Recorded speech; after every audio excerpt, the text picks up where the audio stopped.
बिबट्याच्या हल्ल्यात पिंपरखेड येथील मृत्यू झालेल्या रोहन बोंबे यांच्या घरी उपमुख्यमंत्री एकनाथजी शिंदे साहेब यांनी दिली भेट। तेव्हा ग्रामस्थांनी केली मागणी, आम्हाला बिबटमुक्त करा। तेव्हा यापुढे बिबट्याच्या हल्ल्यात एकही मृत्यू होणार नाही, त्यासाठी वन विभागाला दिले आदेश। बरोबर केंद्र सरकारच्या अधिकाऱ्यांची त्यांची बैठकीत ताबडतोब घेऊ आणि हे पूर्णपणे कायमस्वरूपी आपल्याला हे जे काय म्हणजे रोजचा हे तुमचा जो काय बिबटमुक्तच आपल्याला हे करणं आहे ना, त्याशिवाय पर्याय नाही, त्याच्यावर आपण निर्णय घेऊ। आणि दुसरी गोष्ट, तोपर्यंत तुम्ही लोकांनी इथं दुसरा मृत्यू होऊ नये याच्यासाठी काय तुमची यंत्रणा सगळी कुठून आणायची ती लावा। आमचं पण एवढंच म्हणणं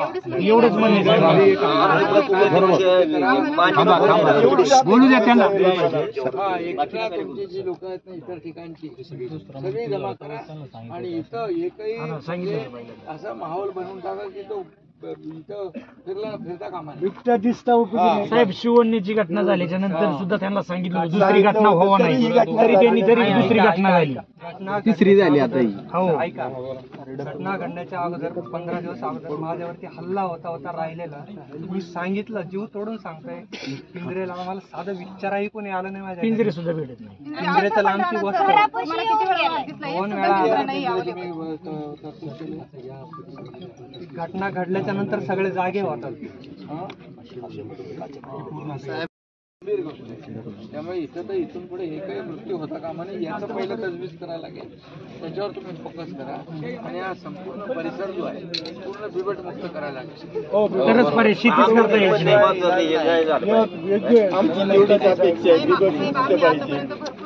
पण यापुढे जर परत आमचा संयम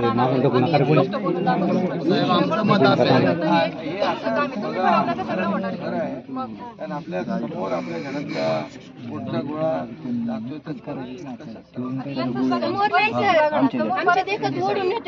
माझ्या सामने वाढायला, पण तरी तो वड सोडत नाही आम्हाला। माझ्या सामने मुलाला वडीत फरफडीत नेलं, मी पुढे त्या बांधावरून उडी मारली, रस्ता नाही, जनावरांची वैरण त्या कोणत्या गाळातून येतो जातो आम्ही, तर तिथून उडी मारली तर त्यांनी डारकाळी फोडली माझ्या बाळाला, असं हिसकून दोन्ही पंजे वर केले, रक्ताच्या गोळ्या पडल्या माझ्या सामने, माझा गळा काय झाला पूर्ण, माझं काय करावं मला काहीच सुचेना। माणसं येस्तवर बाळाला त्यांनी रोहनला ते येड्या गवताच्या पुढे नेलं, 2-3 माणसं आली, ते उसात घेऊन गेलं। साहेब, तहसीलदारांना आम्ही सांगितलं तर तहसीलदार आले सुद्धा, आलेत का ते पण आम्हाला तोंड दाखवायला तयार नाही। डोळ्यापुढून जात नाही साहेब। उपमुख्यमंत्री आले तिथं साहेब आले, तहसीलदार इथं हजर नाही। जशी शिवकन्या गेली, जसा रोहन गेला, तशी अशी घटना आम्हाला परत पाहायची नाही साहेब। आमची जगण्याची इच्छा नाही राहिली साहेब।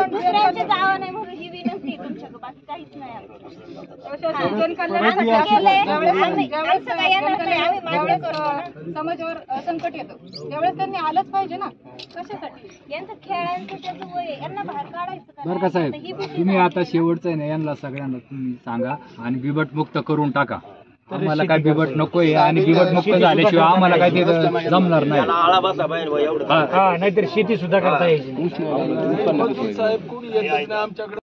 या परिसरातली 56 लोक गेली, या खात्याच्या मंत्र्यांनी एकदा सुद्धा वन खात्याच्या मंत्र्यांनी भेट दिली, हे सगळ्यात मोठं आमचं दुर्दैव आहे। एवढी आपत्ती लोकांना जर तुमच्याकडे खातं एखादं दिलं जातं, त्या खात्याला न्याय तुम्ही कधी देणार?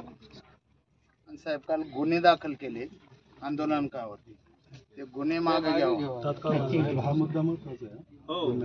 गुन्ह्यांचा मुद्दा। वनमंत्र्यांना फोन केला, ऑफिसमध्ये जाऊन त्यांच्या पत्र दिले अनेक लोकांनी, तरी देखील ते इथं आले नाहीत लोकांची। तुम्हाला फोन केला शरददादांनी, तुम्ही लगेच 3ऱ्या दिवशी इथं हजर झाले। तो पहिल्या फोनला दादांच्या फोनवर तुमचा दादांनी ऐकवलं आणि ह्या साहेबांनी स्वतः ह्या घटनेतनं पहिले गेलेले आहेत, त्यामुळे साहेबांना माहिती की लहान मुलाचं दुःख काय असतं, म्हणून साहेबांनी त्यांचा सगळ्यात महत्त्वाचा दौरा पाठीमागे टाकला, झाला नाही तरी चालेल म्हटले, पण ह्या माणसांना आज इथं आम्हाला सांत्वन द्यायला मी गेलंच पाहिजे।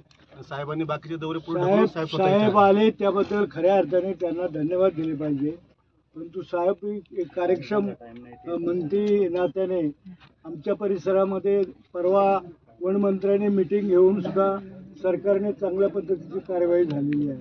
कारण 10 कोटी रुपये मंजूर केले, सगळी यंत्रणा कामाला अधिक कार्यक्षमतेने यावं. तुम्ही सगळे किती पैसे हे करा, बिबटमुक्त करून टाका. इथं पैशाचा विषय नाही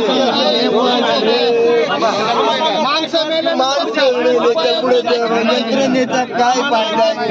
जे काही व्हायचं ते व्हायच्या आधी पाहिजे, व्हायच्या आधी पाहिजे.